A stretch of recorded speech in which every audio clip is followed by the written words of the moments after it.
അപകടഭീതി ഉയർത്തി കണ്ണൂർ പയ്യന്നൂർ താലൂക്ക് ആശുപത്രിയുടെ നിലംപൊത്താറായ പഴയ കെട്ടിടം പൊളിച്ചുമാറ്റണമെന്ന് പൊതുമരാമത്ത് വകുപ്പ് നിർദ്ദേശം നൽകിയിട്ടും ആരോഗ്യവകുപ്പ് അനുമതി നൽകിയില്ല.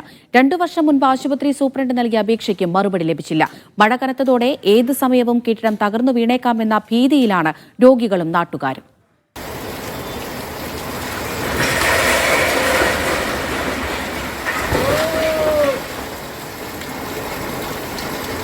ഇക്കഴിഞ്ഞ മെയ് 20 കാഴ്ചയാണിത്.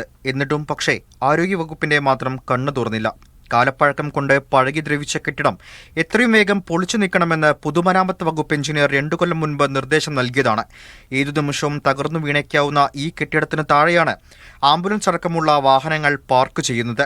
രോഗികളും ബന്ധുക്കളും കൂട്ടിരിപ്പുകാരുമൊക്കെ പുതിയ ആശുപത്രി കെട്ടിടത്തിലേക്ക് നടന്നു പോകുന്നതും ഇതുവഴി തന്നെ. മാത്രമല്ല, കെട്ടിടം തകർന്നു വീണാൽ മറുഭാഗത്തെ റോഡിലെ യാത്രക്കാർക്കും അപകടമുണ്ടാകും. ഇത് പൊളിച്ചു മാറ്റാൻ ഗവൺമെന്റ് തയ്യാറാവുന്നില്ല.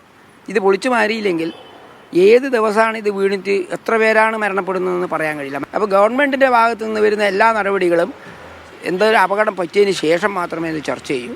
അപ്പോൾ അതിന് മുൻകൂട്ടി കണ്ടുകൊണ്ട് അത് പൊളിച്ചു മാറ്റാനുള്ള നടപടി ഉണ്ടാവണം. മഴ കനക്കുകയാണ്. സമാനമായ അപകടങ്ങളും നമ്മുടെ കൺമുന്നിലുണ്ട്. എന്നിട്ടും പക്ഷേ ആരോഗ്യവകുപ്പ് മാത്രം കണ്ണു തുറക്കാത്തത് എന്തേ എന്നാണ് നാട്ടുകാരുടെ ചോദ്യം. മീഡിയ 1 കണ്ണൂർ.